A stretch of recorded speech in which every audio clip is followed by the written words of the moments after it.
მე 2017 წელს ჩამოვედი რომ მე ჩემს გუნდთან ერთად სულს ჩემი ხორი პატარა ევროპულ ქალაქად ვაქციო.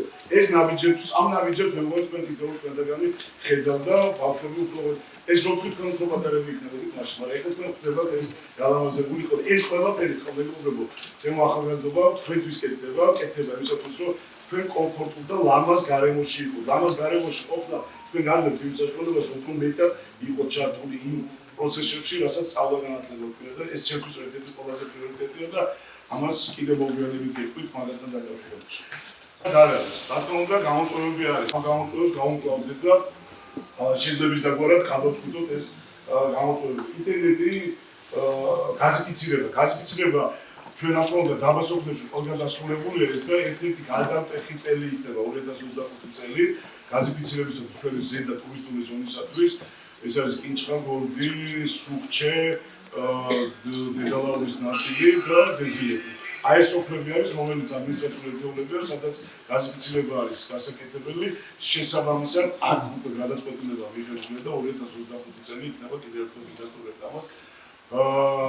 რო გადამტეხი იქნება ამ მიმართულებით. ინტერნეტიზაცია, აქაც ცენტრალური ხელისუფლების ჩარევით და ხელშეწყობით განხორციელდა ის, რომ ყველა იმ ადმინისტრაციულ ერთეულში, სადაც ინტერნეტი არ იყო შესული, ცენტრალური კაბელის გაყვანა მოხდა. გორდში მოხდა ცენტრალური კაბელის გაყვანა მაღალმთიან რეგიონში. ეხლა უკვე არის ჯერი მცირე მეწარმეებზე, მცირე ამ სერვისის მიწოდებელ ორგანიზაციებზე, რომლებიც დაქსელვას გააკეთებენ და ამაზეც უკვე განაცხადები არსებობს. ასე რომ ეს პროცესი უკვე 2025 წელსაც ეს პროცესის დასრულებული იქნება. ამიტომ ამ გამოწვევაზეც რეაგირება გაკეთებულია ასე ვთქვათ.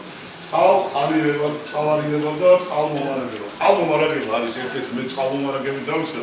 ქალაქის მოსახლეობისთვის ახლა სოფლად ცხოვრები ადამიანებს უკვე გარკვეულწილად ეს დარეგულირებული მიგრაცია ძალიან ძველი არის.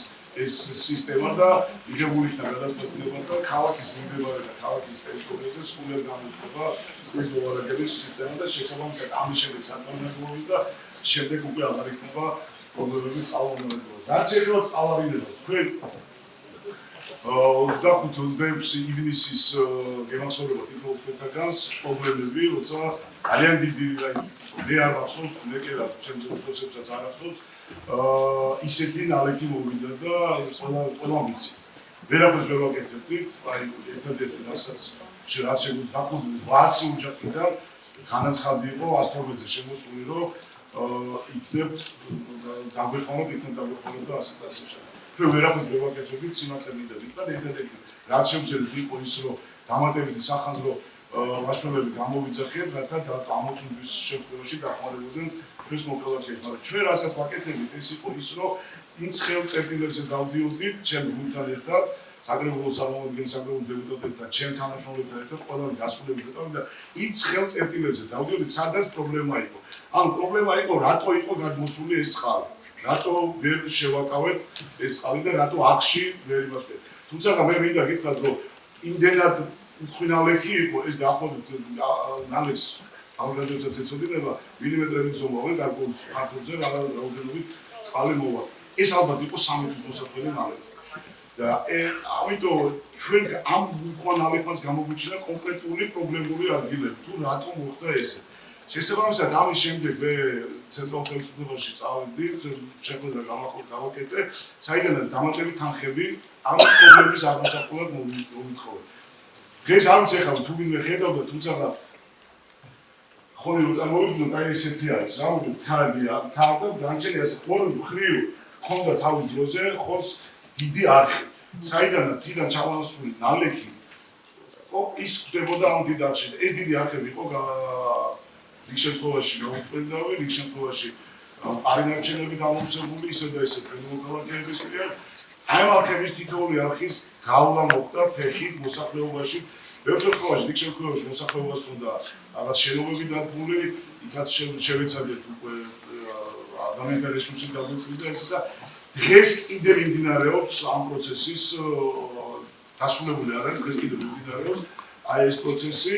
დაახლოებით 200,000 ლარი იხარჯება არხების გაწმენდაზე და 500,000 ლარი იხარჯება ახალი არხების გაკეთებაში, რომელიც ქალაქს კიდევ ადრიდებს ამ წყალს. მე მინდა გითხრათ, რომ პირველი გამოცდა ამ წვიმების შედეგად ქალაქის ტერიტორიაზე არც ერთ არხში წყალი არ აწევდა, რომ ვინმე შეძლო და 4 დღის განმავლობაში თქვენ ყველგან მოგეცემა წვიმა განუწყვეტი მოდიოდა. დედა ხარ. შესაბამისად ჩარდა პირველი გამოცდა, თუმცა ეს კიდევ გრძელდება და ეს სამუშაოები კიდევ გაგრძელდება. პრობლემის სასწავლო ინფრასტრუქტურა მე გორგის სკოლა გამიჩა, ახლა რომელიც იყო 3 წელი, 4 წელი მიმდინარეობდა, რომელიც ერთ-ერთი პრობლემური იყო და ერთ-ერთი საუკეთესო სკოლა არის, მე მინდა გითხრათ, რომ ერთ-ერთი წარმატებული პროექტი გამოვიდა ბოლო-ბოლო ეს პროექტი და კიდევ გვრჩება რამოდენიმე პრობლემური სასკოლო ინფრასტრუქტურა, რომელზედაც ჩვენ ჩამოვიდოდნენ სკოლა.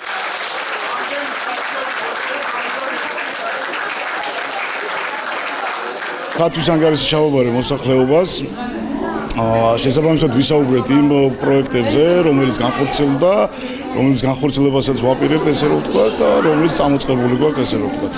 შესაბამისად მე ძალიან ბევრი სხვადასხვა სფეროების მიხედვით, ინფრასტრუქტურის მიხედვით ინფრასტრუქტურის სფეროზე ვისაუბრეთ ასევე სოციალურ სფეროზე, ვისაუბრეთ ასევე საინვესტიციო გაჯანსაღებაზე, ეკონომიკის გაჯანსაღებაზე და სხვადასხვა საკითხებზე, რომელიც მოსახლეობის ინტერესს უფრო იწვევს.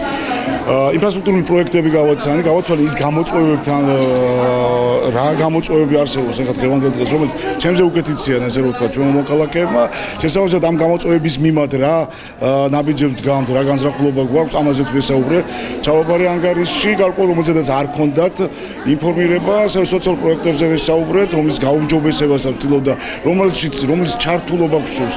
მოქალაქეებს უფრო მეტი ჩართულობა გვსურს, რათა უფრო მეტი შედეგიანი სხვადასხვა მოწყვა ჯგუფებზე ორიენტირებული სოციალური პაკეტები შევქმნათ მათთან ერთად და იყოს ეს იმდენად გამჭვირვალე, რომ მოქალაქესაც კონდეს წარმოქმნა, რომ თუ საიდან რას ვაკეთებთ სოციალური პაკეტების მიმართულებით და ასევე ყველაზე ჩემთვის ერთ-ერთ მნიშვნელოვან სფეროზე ინვესტიციებზე ვისაუბრეთ, სამი მსხვილ პროექტის გაშვებაზე ვესაუბრე, რომელიც დაახლოებით ჯამური ღირებულება არის 25 მილიონი, რომელიც ჯერჯერობით ასეთი მასშტაბის ინვესტიციები ჯერ ხონში არ გახსოვებულა, ან ხორციელებულა და სამომავლო გეგმებზე, როგორც ეკონომიკის საინვესტიციო კუთხით, ასევე სოციალური კუთხით და ასევე ინფრასტრუქტურის კუთხით, რაც გავაცანეთ ჩვენს მოსახლეობას. ძალიან ბევრი წარმატებული პროექტი იყო ჩვენს მუნიციპალიტეტში, რომელიც ეხლა განვახორციელებთ. ერთ-ერთი წარმატებულად მე მიმაჩნია ის, რომ გორდის სკოლის საჯარო სკოლის რეაბილიტაცია დასრულდა. მეორე, რომელზედაც ალბათ ყველაზე მნიშვნელოვნად მიმაჩნია, ეს არის ბავშვთა საერთაშორისო ცენტრის დაფუძნება ჩვენთან, ნაიოსთან ერთად, კერძო სექტორთან, კერძო და საჯარო სექტორის თანამშრომლობით შევქმნით ჩვენ, რომ დავაფუძნეთ, რომელიც დღეს უკვე ფუნქციონირებს, ეს არის აუტიზმის სპექტრით დაავადებულ ბავშვთა სარეაბილიტაციო ცენტრი, სადაც მითხოთ დღევანდელი დიჯიტალიზაციის სფეროდან, სამყაროდან გამომდინარე, ძალიან ბევრ ბავშვს აქვს ანალოგი ესეთი პრობლემა და ჩემს მოქალაქეებს, ჩვენს ბავშვებს უწევდა ქუთაისში სიარული და დღეს ჩვენ ამ პრობლემის გაცნობიდან 1 წლის თავზე ჩვენ უკვე ეს ცენტრი უკვე ჩვენთან მუნიციპალიტეტში და ამ სერვისსაც უკვე ვაწვდით ჩვენს ბავშვებს. 25-26 ივნისის წყალდიდობამ, სტიქიურმა წყალდიდობამ ძალიან დიდი ზარალი მიაყენა ძალიან ბევრ მოქალაქეს ჩვენთან მუნიციპალიტეტში. შესაბამისად შემდეგ ჩვენ ცენტრალურ ხელისუფლებასთან ურთიერთთანამშრომლობით დამატებით სტატისტიკის საპრევენციო თანხები მოვიზიდეთ და დღესაც მიმდინარეობს აღნიშნული პრობლემის გადაწყვეტა იმ გეგმა-გაფიკის მიხედვით, რომელიც ჩვენ შევიმუშავეთ იმ სტიქიური დღეების შემდეგ, სადაც პრობლემური არხები იყო, წყალიანობის არხები იყო და მე მინდა გითხრათ, რომ დღეს გამოწყვეტილ ბოლო 4 დღის განმავლობაში ხონში გადაუღებლავთ წვიმს, თუმცა ეს გამოცდა ჩვენმა სამუშაოებმა ამ ეტაპისათვის უკვე ჩააბარა და კიდე გრძელდება ეს პროცესი, რომელიც მოგცემს იმ საშუალებას, რომ აღნიშნული ეს შესაბამის მაშინდელი სტიქიის მაგვარი დღეებში ჩვენ გაცილებით დაცული გვეყოლება ჩვენი მოქალაქეები სტიქიური უბედურებებისაგან. გაზიფიცირებას რაც შეეხება ეს ერთ-ერთი მე მგონი თქვენთან ერთად ძალიან ბევრჯერ გვისაუბრე ამ პრობლემაზე. მე მინდა გითხრათ, რომ საკმაოდ მაღალ დონეზე შეხვედრებიდან გამომდინარე დადასტურებული ფაქტებით მინდა გესაუბროთ, რომ 2025 წელი ერთ-ერთი გარდამტეხი იქნება მასშტაბურად ყველა მიმართულებით, ყველა ზედა ზონის მიმართულებით ჩემი მუნიციპალიტეტისათვის.